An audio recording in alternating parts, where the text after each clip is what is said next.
Welcome to the Blue Hour. Every week, Charlie and myself get together and we talk about emerging trends in the tech space. Today, we're going to talk a little bit about the foundation of AI along with BlueSky, which is a new social media platform. Let's kick it off. Yeah. We could start off with some common GPT apps maybe that we're seeing. I think that Oh, there's yeah. so much hype around what people are building. We had spoken about baby GPT and auto GPT like two Yeah. or 3 weeks ago now. Ooh, But it might now be it's interesting. yeah, go What ahead. does GPT stand for? Do you know? Oof. Uh I don't. Do I you? don't Oh actually, shit. I Let's use look. it a lot. I know, And me too. I just closed the window so we could have this chat, but I'll open it right back it's up. Well, it's funny. It's the name of the model. So they had like GPT, GPT-2, 3, 3.5, now GPT-4, which are Got it. models that OpenAI has trained. But I've never looked into what it's actually. Got it. Really easy. I just typed it into to ChatGPT, which I don't have four. I don't pay for it, but nonetheless, GPT-3 is capable of answering this. It says generative pre-trained transformer. Okay, nice. Yeah, it's a type of neural network architecture. Yeah. And I'm assuming OpenAI pioneered it and it's theirs, right? It's a good question. I don't know. I know that the way that they built this is closed source. Um, but in terms of like the actual like the language learning model that underlies it, my understanding is that ChatGPT 3. Actually, we'll talk about this in a little. Let's just talk about it right now. But I'd taken some notes recently because I was listening to some talks from Sam Altman, who's the CEO. He's been working on this for 7 years, and he was kept referring to parameters and tokens. And I just was getting all jumbled up in my head. I didn't really understand what the differences were. So, at a high level, parameters are the data that the model learned during training. So parameters and the increase in parameters is what's allowed for ChatGPT 3 to be so groundbreaking and so new. And so that model that they've created of 175 billion parameters with ChatGPT 3 is a lot more than previous models, as you might imagine. But also, it allows for greater expressiveness and nuance in its responses. So it allows for it to have much more association between different words, and those different words. The parameters are what we provide it in terms of the data and the model that it's learned during training, and the tokens are the input that we put into the model. So those can be categorized as either characters, so like letters, or words.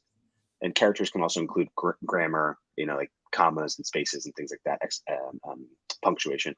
Um, but typically, they're characters or words which are converted into like when you put those in, what's actually happening is that they're converted into numerical embeddings that then are able to be processed by the neural network, by the parameters. So it's able to actually like take what it is that you say, abstract it into zeros and ones, and then use those zeros and ones to query the large language model and see where the associations are. And then the associations it creates based on what it is that you inputted with the tokens, it bounces them off of the parameters, which in this case are massive.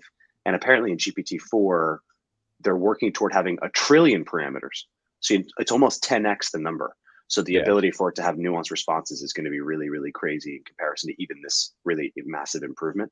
Um, and so it just, the tokens are what you put in, and that allows for you to, and the tokens, like, not all tokens are the same, right? So like if you want to get the best response possible, you got to sort of architect the best possible token input, which really is prompt engineering, which you and I've Yeah. spoken about a lot, is like providing it with the best context to give you the best response, because you have to try to understand the parameters it has are not nearly as sort of like massively creative or massively sort of accessible as like you and I having a conversation and being able to drill into one another and being able to understand what we might not or might mean.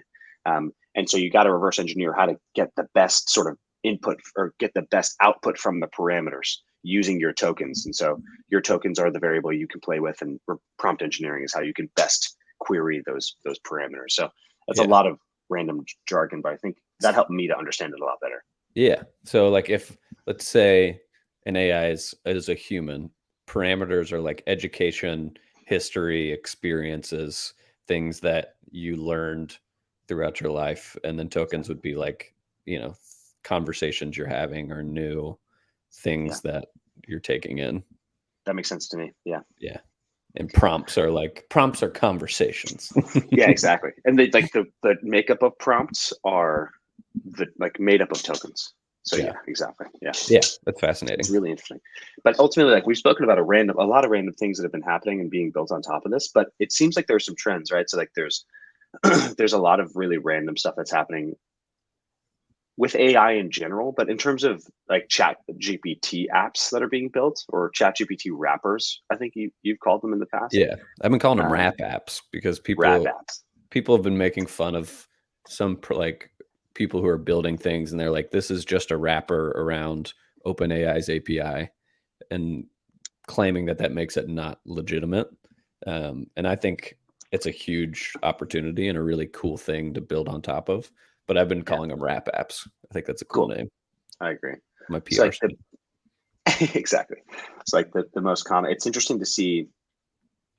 So like to take a step back before we talk about the most common wrap apps over GPT, OpenAI's technology, people building on top of it, like you're saying. There are other things, obviously, people are building with AI. And I saw a website last week through a newsletter that you had shared with me, Ben's Bites, and it was the greatest amount of revenue being created through artificial intelligence apps and products. Yeah. And the number one by far was generative porn, AI Yeah. generative porn. And I'd never even, I had heard about sort of the idea of it, I guess. I hadn't really thought about it practically.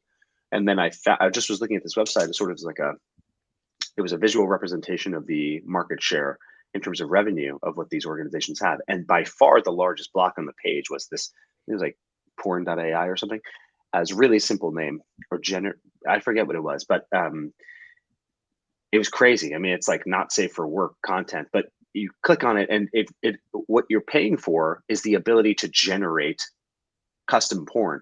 Crazy. Like Yeah. nothing to do with ChatGPT at all. Nothing to do with wrapper apps, nothing to do with content generation in like a productive way, I guess. I don't really know. I don't really know how it works. And some Dude. of it looks really, really monstrous, but a lot of it looks really, really, really accurate in terms of like photorealism. It looks really like real. Yeah. Um, crazy, crazy, crazy, crazy that that's where all the money's flowing. Not where all the money's flowing to. This is a really nascent sort of industry, but it's funny to think that's like the Well, people are making a ton of money from that. It's crazy. yeah, I got inklings of this with Midjourney as an image generation software, uh, AI software that I've started using a few months ago. And when it's all done through a Discord, so you can see other people's prompts or what people are creating. And the first few times I went in there, I was shocked at the amount of people generating other people that were either like the attractive version of whatever guy or whatever girl they're most interested in. And that you Jeez. just see it time and time again. So it wasn't, I saw this it's called million dollar homepage dot AI, Yes. I think.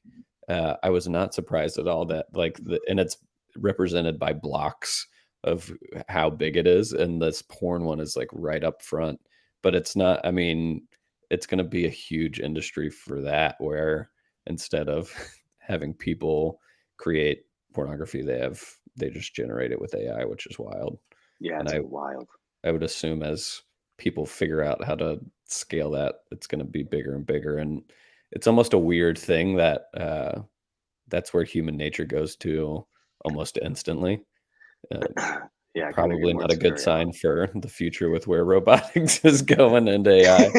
Like people are going to have robot husbands and wives and be in like weird cabals of like robot orgies at some point. I don't know. It's a Yeah. little dystopian, but Yeah, it's interesting. I mean, Ex Machina is one of my favorite movies. It came out years ago now. It feels like it came out more than 5 years ago. I don't really know the time frame on that, but great movie. And the robots in the movie are beautiful women, yeah, and they're AIs. And and the whole premise of the movie is that one of them seduces sort of the protagonist and is able to eventually, escape. maybe or maybe not escape. Yeah, exactly. Yeah, Really good movie. take over the world. It is a good movie. Kind of creepy too. It's like a thriller. Yeah, seriously, I love that movie.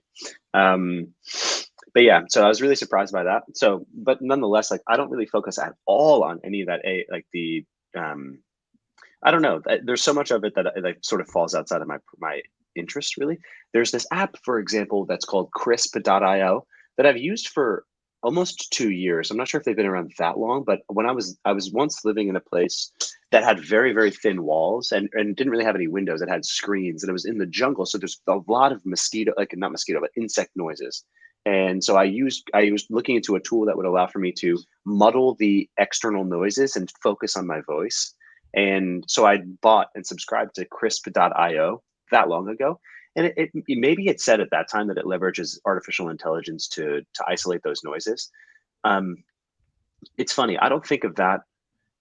I didn't think of that at the time as being AI necessarily. I think of it more as being just like a, I don't know. It's hard. I'm not sure that I necessarily had thought that much about it, but I recently had seen, now everybody and their mom is posting Twitter threads about this and that AI tools, and they keep referencing Crisp, and it's like Crisp has been around for years. I've been using it for a long time.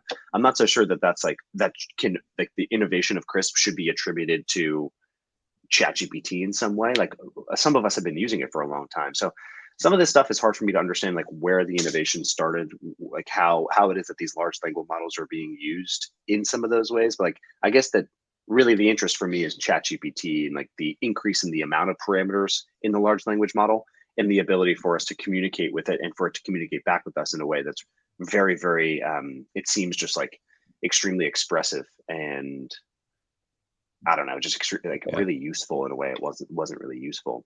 Yeah. I mean, the fact that you can query a computer with just something as you like the ways you would talk to a human and Yeah. get really amazing human like responses is like the cool for me, the big breakthrough.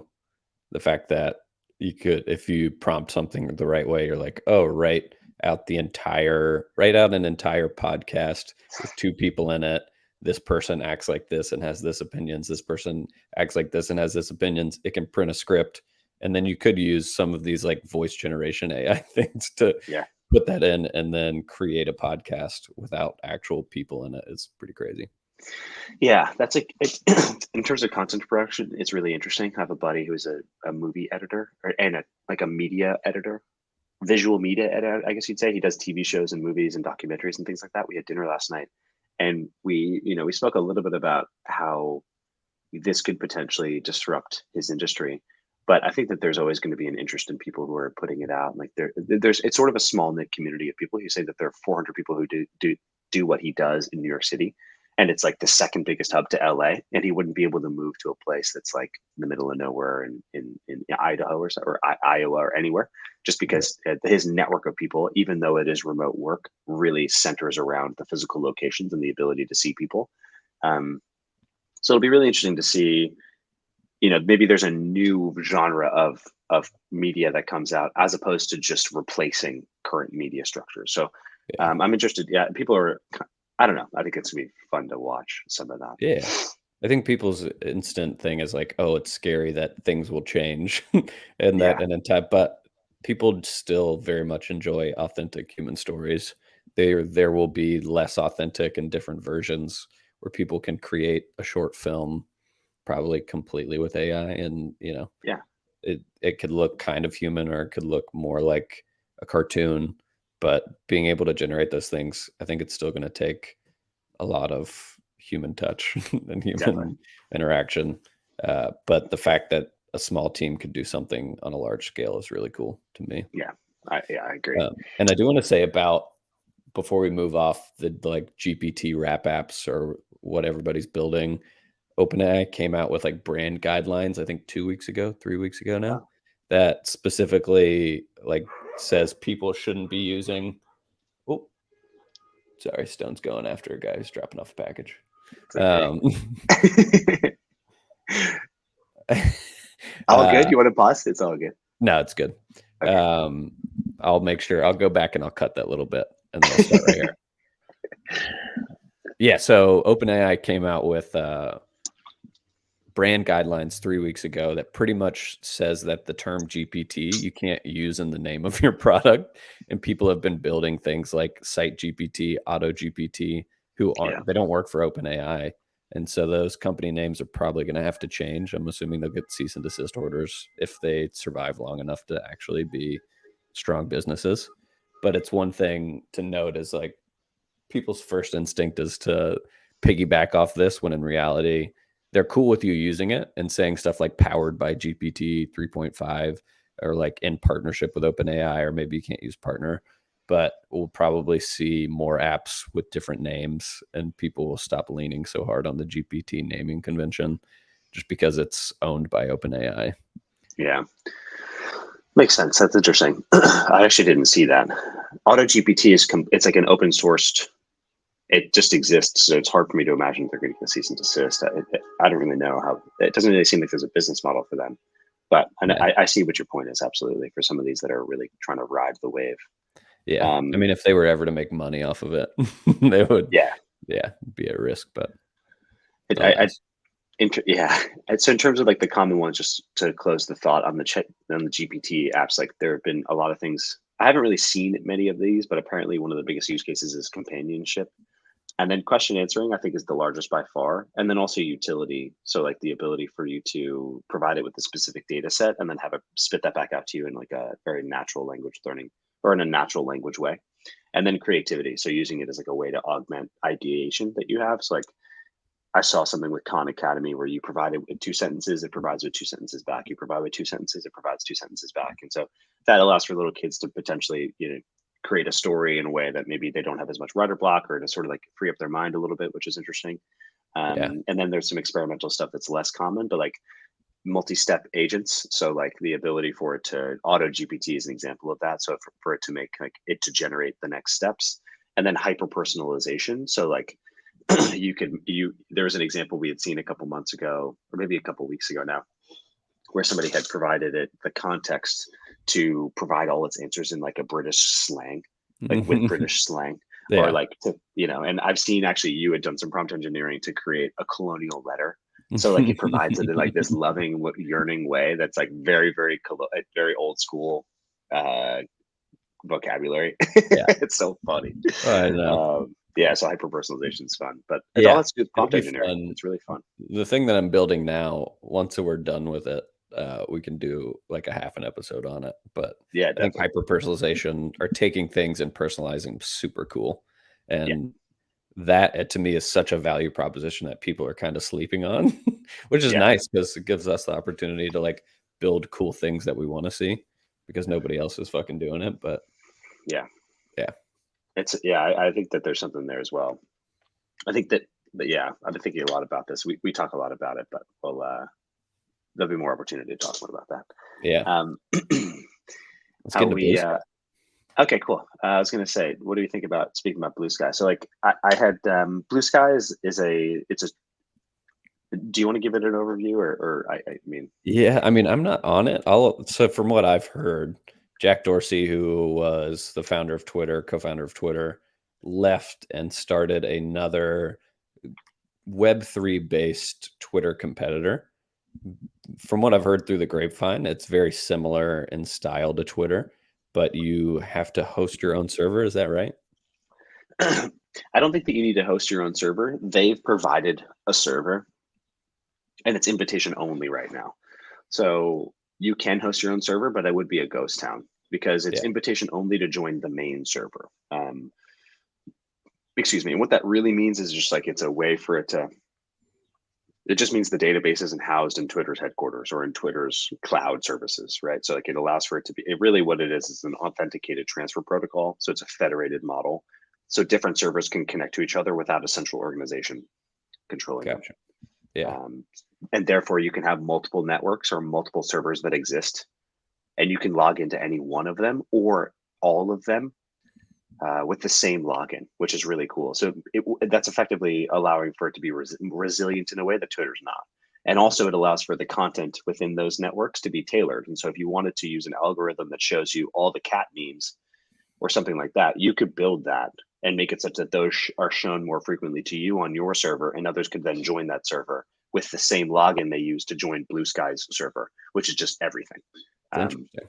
So, yeah, like, it's kind of cool. hypothetically, people could build on top of it an algorithm that only shows you positive tweets, or I don't know Yeah, what they're called there, positive posts, and then they're one calling them that's like the different things. fighting server. Yeah, there's like this big sort of culture war going on BlueSky right now between calling them skeets, which I don't understand, and posts, which seems to be, I don't know. There's always that's sort of the question I have for you is like, what's the value in these things, man? Like, I understand that there is like a value in having distribution of information, and email was an early version of it that's really taken a hold. I've got a buddy, person I was speaking to last night. That's how he's in touch with those 400 people that are in his industry. Email exchanges each and every, each quarter, whatever it is, they all kind of like, there's always this sort of like passing back and forth of who needs what job, who's looking for what work, who needs what talent, those sorts of things. BlueSky, Twitter. Twitter for me seems like it's town square. We had some big announcements Yeah. this week around different media sort of faces saying that they're going to be using it as their platform to express themselves and use it as the Tucker Carlson from Fox News. Not somebody I really know much about, honestly, but I guess he had been fired from Fox and he has a non-compete with other networks, but that doesn't include Twitter. Yeah. And Twitter allows for you to create content and post it live. So Yeah. he's going to be And I using that think as his with medium. Twitter Fascinating. Blue, and this is relatively new, but with Twitter Blue, I think you can post videos up to an hour long, Crazy. which is And wild. can you do that live? Is it like Periscope where you could do it live? Do you know what I mean? I think you can do live stream. I know you can do live stream video. I don't know how long you can do it. I'm assuming Okay. you can go as long as you want. Yeah. Um, but the video platform to me is weird because I don't go to Twitter to watch videos, and I Yeah. rarely do. But I watch videos on YouTube all the time, so Yeah. I Same. I could see it being like that. I just don't. I haven't really locked into a video on there that's longer than Yeah. like 15 seconds. That's a good point. I definitely, to be honest, I do. I sometimes do. I think that so the angle that it seems to be taking for Twitter is like the news, like a news platform, and Yeah, much less of a social network. And maybe something like Blue Sky, which is federated, like we had explained, which allows for the customization of that. I know that there's something else called Mastodon, which I tried to log into. It just was like a little bit of a clunky experience and not very well explained to me. Whereas yeah, Blue Sky is making it extremely simple to understand. It really doesn't. It abstracts away all of this technicality. Whereas Mastodon, you're like sort of faced immediately with the technicality, and so you're like, okay, well, I'm not exactly sure that even for me, and I'm no genius, but I'm certainly not like a luddite. yeah. And it's just a very different experience for me. Maybe for a developer, it's very intuitive. Um, but I just thought that the experience of Blue Sky, I'm in a Telegram group with somebody. They had said, "Hey, I've got a bunch of logins. Would anybody like, or I've got a bunch of referral codes. Anybody want one?" And I just had said, "Yeah, sure, if you have an extra." And so I've been in there, and I've just been kind of poking around. It seems like it's relatively small. I'm just not so sure that I understand sort of like the value of these networks, and like Yeah. I'm not so. Yeah, what's your take on that? I don't know. I mean, social media, for as much as I shit on it, is such a valuable tool. Like, I don't know if I'd know as much about AI if it wasn't for Twitter because I followed like Ben's Bites, who we talked about earlier. I found Yeah, that newsletter through Twitter and followed that's very that. cool. And I created a separate Twitter account that's I only interact with anything AI related. Then I have one that's more crypto Twitter. Yeah, There's a lot of value in the fact that somebody across the world can have an opinion, and if it's a good opinion or if they build a following, I can see that opinion and it can change the way that I see things or give me new information. There's a lot of value in that. There's also a lot of trash on Twitter. yeah. It's Like, mostly trash, like anything, right? It's yeah, like when you walk down the streets, most of the stores you don't want to go into, but there's one restaurant that kind of stands out. So yeah. So I that's see really good. value in it for sure. I think it's hard once like Twitter has product market fit. It's been around millions of users. We all know it, easy to use. It's already got its own little economic ecosystem where advertisers pay, so that keeps them going. They're adding new things like you can do subscriptions. Uh, I think it's cool, and I don't know if something that's as similar to Twitter as it sounds like Blue Sky is can dethrone it, even though it is I very agree. cool to have.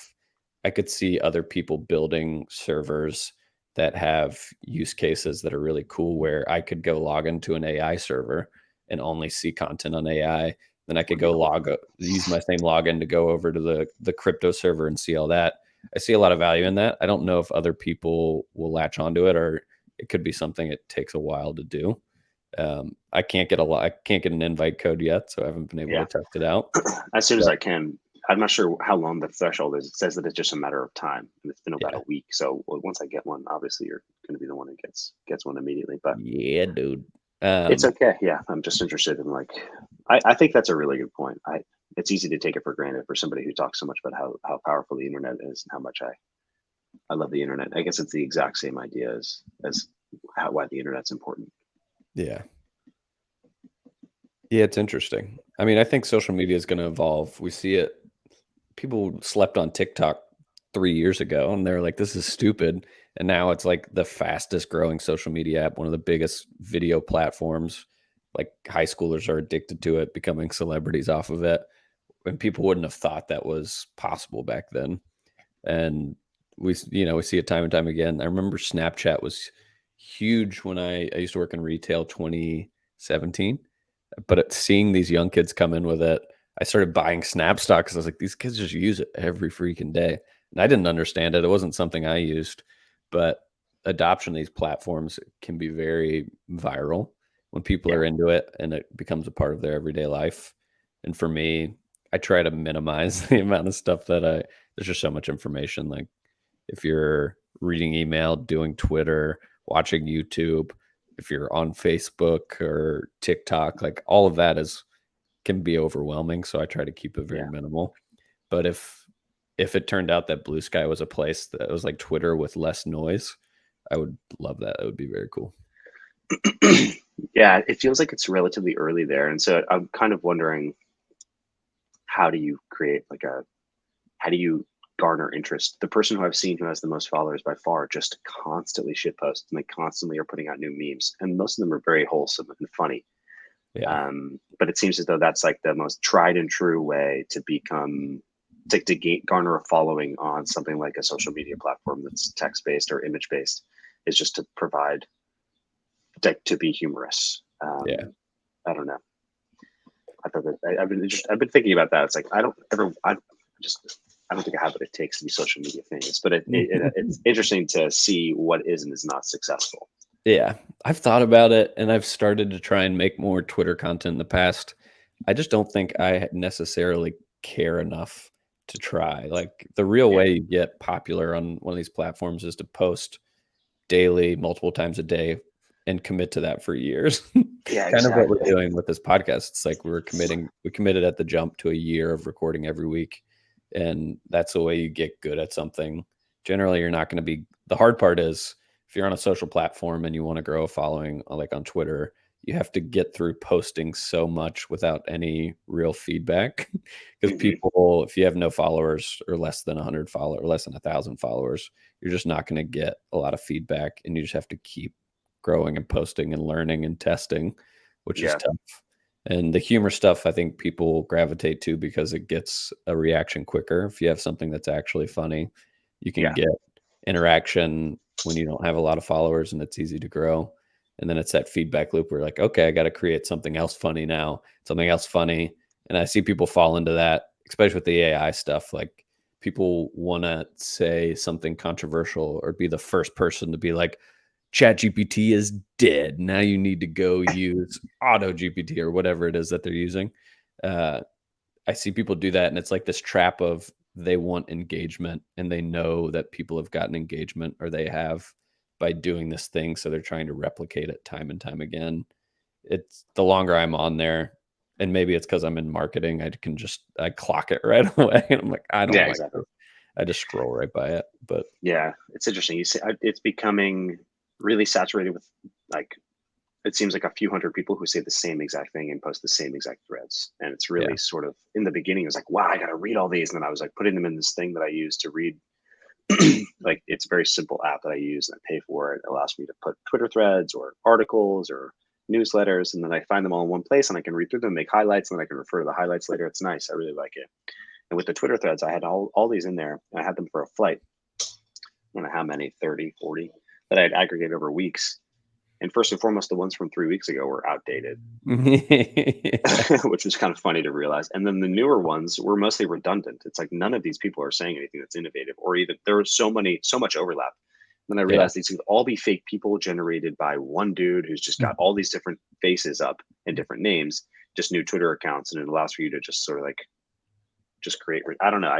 I'm not terribly impressed with the amount of like. There are some people who are really exceptional. It's hard to find those good people, though. I feel like that's maybe Yeah. like there's I don't know. It's hard to find people who are sort of trustworthy and interesting and have interesting takes. I think that there's so much noise, like you Yeah. had said earlier. That's one Well, thing. that's also one thing too. It's like on that AI Twitter account I have, I'm starting to create a little bit of content just because it's fun for me while I'm to like document while I'm learning while Yeah. building and using these. But I think that's where I started to write some stuff where I was like, oh yeah, maybe I'll grow a following here. I was like, this is cringy to me and doesn't feel good. I'd rather, even though I don't have followers or anything, I have like 10 followers, Yeah. Yeah. which are mostly bots. But I'm like, And I'll me. just document what I'm doing and what I'm learning and what I find interesting and like little things as I'm building, which is fun. And I think finding it's a good thing to know that you don't want to be that. And I think having 200 followers and tweeting about things that you enjoy or actually derive value from that somebody might happen upon and help them or they find interesting is way cooler than somebody who has 200,000 followers and tweets out just fluff bullshit that is Yeah. outdated in 3 weeks, you know? Yeah, I agree. I'm not really sure that I understand what the business model is there. Like, because do you get paid for based on the number of followers you have? No. It's like, why would you necessarily want that many followers? Yeah, people well, now I think if you have over a certain amount, you can apply to make ad revenue off of the ads in your replies. So Oh, that was something I don't know if it's still rolling out. I've never had enough followers to care, but, yeah, uh, exactly. yeah, they have that Elon rolled out, and YouTube Interesting. does it where for views, you share ad revenue, so the more views you make, you can make AdSense, you can turn them on after you get, like, I think 1,000 followers or 10,000 subscribers and Hmm. a certain number of views. So there's platforms where there is incentives to just have eyes on you. Twitter, not as much, but some of these people try to grow a following, and then they try to sell a product or a course, or they build something and, or they do affiliate links. And so they get really good at hyping people up, getting them to sign up for something, and they get a cut of whatever traffic they send or conversions they make. That's so interesting. Yeah, A lot of hustles out there. That's awesome. I know. Nice, man. That's pretty much everything I had. So you want to wrap up with anything specific? Yeah, I mean, it's a little cold over here, so I think maybe I could use a hot take or two. I've been putting my takes in the oven for the past week, and one of them is now hot. What do you got? What do you got? Um, I don't think I said this last week, but I've been listening to a podcast called Founders, and Uh-huh. it is a guy who reads biographies of notable founders of businesses, and he just goes through and talks about their life and lessons. He connects lessons between different founders, and I've really enjoyed it, mainly Cool. because there's like this underlying theme that no founder is the same. They all have unique stories, but there's a few things that they are really good at. And it's been fun to listen to. And it's just interesting to hear about people who created things in industries when nobody believed in them very early. And we operate in early industries in both crypto and AI. So it's been cool to listen to and makes me feel motivated. I've been listening to it a lot, That's even this awesome. morning a little bit too while I was doing the dishes. Nice. I got a long drive coming up tomorrow. Maybe I'll yeah, send me a link to the podcast or like the name of it and I'll Yeah. check it out. Nice. I'll send you one of my favorites from recent. Sweet. Um, I think my hot take is that yeah, I didn't come prepared with much, but just like listening to you talk about things that like are inspiring and something you're excited about. Like my hot take is really just that I'm really, really sort of disappointed after a full year of being paid full time in sort of like the crypto space, but like not being paid by like a specific protocol when you look at actually how it all lays out, but like by a venture studio that's building different dApps. We have experience building some specific things that are like really DeFi primitives. And so you end up like sort of my job is to speak to networks. And oftentimes those networks are usually layer one networks, sometimes layer two networks, being built on top of Ethereum or being built on top of Solana or being built on top of any one of a number of different things. Like even Aurora, you could argue is being built on top of Near. But it's been really fun to get into the weeds and understand from a technical and architectural perspective what's being built and why, and sort of the why is the most interesting part. And oftentimes the why is extremely underwhelming. And I feel like most of the time the why is extremely underwhelming. And it really, when you think about it, it's just a transfer of the same like few thousand people exchanging value. When you look at the trend in terms of the total market cap of the industry of like these like DeFi primitives and mostly like crypto, including Bitcoin and including stable coins, it's flatlined. It's not really increasing. And there's this sort of narrative that we have more retail coming in, we have more people coming in. And I think that, we'd spoken about Pepe, this meme coin last week, and like there was some sort of like it can make it. I sort of struggled this week with like, do we have a moral obligation to not talk about it because it's so cringe? And I think maybe the education component is positive, and it's very clear that we don't think it's a good investment. So that's a positive thing. But ultimately, like the fact that that's what it's being used for is really sad to me. Yeah. I think that I'm a little bit sort of just kind of sad Bummed out. about. Yeah. Yeah, I think that there's such potential, especially with things like insurance, like micro farming insurance, and also the ability for there to be more infrastructure around like community banking, and we just see so little of that. Yeah. And I just don't know that that I'm terrible. I'm really really glad by the use of time. I think that it's been a great opportunity to learn, but I'm a little bit disappointed in the lack of sort of like visionaries, and the people who pretend to be visionaries are ultimately just sort of like pumping their own bags, it seems, so to speak, Yeah. and like really just sort of like trying to have a cash grab, which is I think comes back to like Bitcoin is leaderless inherently, and I think Yeah. that is really really really powerful in and of itself. All the rest are have leaders who are very happy to tell you that they're leading it, and when you look at the actual, when you look on chain, if you can, they oftentimes have a big bag that they're Yeah. pumping that they want to sell to I you. know. I have a similar sentiment. I mean, the Pepe stuff's been depressing to see something that they clearly tell you has no inherent value pump up to like $600 million worth of value, hypothetic value. I was at a meetup last night, like DeFi Austin as a group, and a guy was talking, and he'd been in, I think he started writing for CoinDesk in like 2013, 2014. Wow. But he was like, if 10 years ago I was hoping that there would be more things happening, and kind of the way that we've grown sideways with all these different networks is interesting for sure, but it is kind of almost like we're spreading value across rather than solving specific use cases. Like things that I'm interested in the most are Bitcoin as like a store of value or a way to send money. I think Ethereum's cool eventually for being able to do transactions in like USDC. I think NFTs are really cool for verifiable digital ownership. I think verifying your identity online and like zero knowledge stuff will be cool going forward. I think voting and being able to prove you voted and have fair voting processes is really cool. I don't think people who are in this industry though care. Like not everybody's working on those things. There's some people working on them, but also the fact that we kind of just create new tokens all the time and try to pump value. And even that guy was talking about price, like in mass adoption, when in reality, I think we have this problem where everybody's so focused on price because one of the biggest drivers for people getting into this space is like, well, you could have bought Bitcoin at $10 and now it's $30,000. Just imagine how much money you'd have if you put $1,000 in back then. That Yeah. still kind of plagues us and takes away from all these cool things.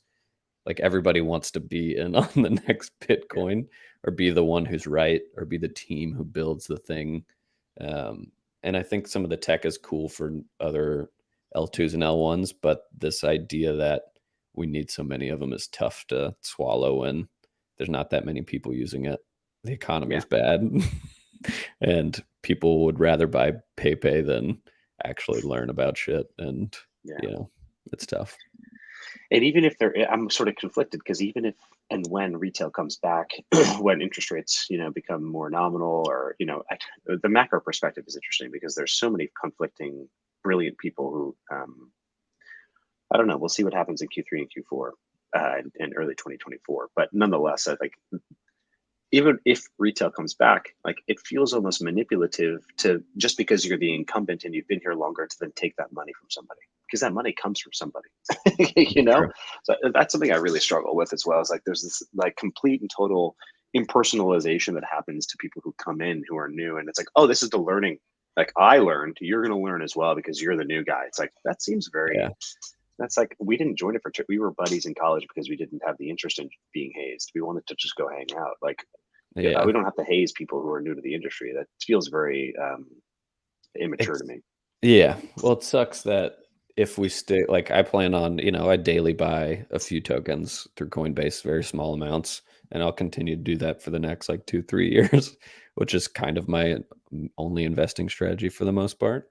And it will suck because unless everything gets banned as securities or whatever, and like we lose access to it in the US, there will be a point where retail people are hopping in crazy amounts and token prices go crazy.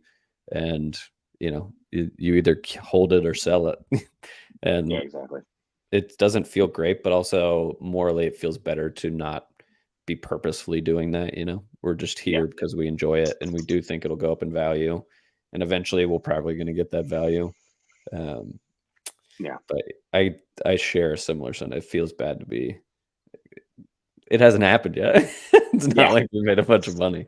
No, Uh, yeah, not even close. I've lost a lot of money, honestly. we're those people, dude. But yeah, Yeah, it's yeah, it's an interesting idea, and like I mean, everybody tells you every like seasoned investor is like when it seems the worst is the time to buy, which is yeah, how I felt recently. It's like I've trained my brain to be like when I think crypto is when I'm the most down on crypto is actually probably the best time to invest, which was like last fall, and then now again I get the same feeling that I had last fall. hmm, And I think we're kind of just in this like valley of despair where things seem yeah, not exactly. great. And it's like just a couple people I mean, the crypto meetup I went to last night was, you know, 10 to 12 guys in That's this very small. space Yeah, just like chatting crypto. But if this was 2 years ago or like end of 2021, that same room might have been 100 150 people. people. Yeah, exactly. Yeah, So it's I'm sure. definitely low times. Yeah, it's interesting. I definitely avoid talking about the fact that I get paid to be in this industry. I frame it as like being a software consultant, which is true. It's not inaccurate at all, but it does omit the underlying technology that we're building on, which is usually blockchain tech or distributed ledger tech. And so I'm just very self conscious about it. It's certainly not something that because I don't know. From a public discourse perspective, it's also sort of looked at as questionably. Yeah. I'm not sure any other way to say it, but that's Yeah. a hot take. That's like the one true hot take I've had since Malcolm Gladwell. Yeah. Well, I know. The funny thing is, what do we see? Was it Wells Fargo? A bunch of like big Yes, yeah, companies were building a blockchain this week. So the yeah, technology was solid. We're on solid ground. The question is like, you know, are we doing with it the right things? Uh, yeah.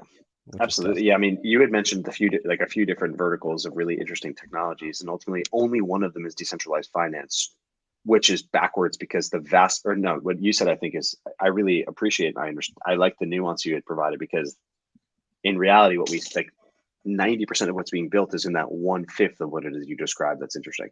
And Yeah. so, it's really just a database architecture, right? So like a blockchain is really just a distributed ledger technology is really just it's a federated model, in the same way that BlueSky is. And really, it's just like the ability for this to be decentralized over multiple databases, which is a really interesting, novel thing. It's not. It's a piece of computing that's existed for a long time, but then the cryptography aspect, the zk sync, the zero knowledge proof aspects, these are really interesting things being built on top of it. But the vast majority of applications are built in DeFi, and neither of us wanted to work in finance. And this is really just a derivative of finance called decentralized finance. And I've realized that over the year, it's like fuck, like I really wish that people were building more interesting things on this. Yeah. But the vast majority of money that's flowing back and forth is really just being fed into DeFi to the same sorts of folks. And it's like, man, this is really disheartening. Um, so we'll see over time as things sort of like, we're just not at the place yet. I think in the next 20 years, we'll see like sort of a tick up in those things because people who don't have access to equitable voting and don't have an incumbent system, maybe this will be an opportunity for them to build something interesting in the same way that banking might be, although that is technically also DeFi. Yeah. As people sort of age or age into the ability to have more agency and use the internet more wholeheartedly, with the proliferation of the internet through things like what's the name of it, Starlink. So like Yeah. with the availability of the internet increasing, the availability of sort of access to information increasing, I think that we can see an uptick in this in the next 20 years. But it just feels like we're yeah, I think that's pretty much all I've got to say about it. I think that's good. Yeah. That's really good. Awesome. Nice. Well, shout out to Josiah Soren, our main man. Yeah, appreciate Yeah, it. thanks again. Yeah, we Um, appreciate it. yeah, it's a good talk, man. Yeah, always. It's a little longer than usual, but we'll Worth it. Worth it. We yeah, might clip that last bit too and just put out a clip on YouTube. I think that conversation about crypto is why we started this talking like this. Like we wanted yeah, content like exactly. that. And I'm glad we got Yeah, to talk about it. I agree. Absolutely. Awesome, man. Well, I'll see you here next week. All right, next week. All right. Ciao, ciao.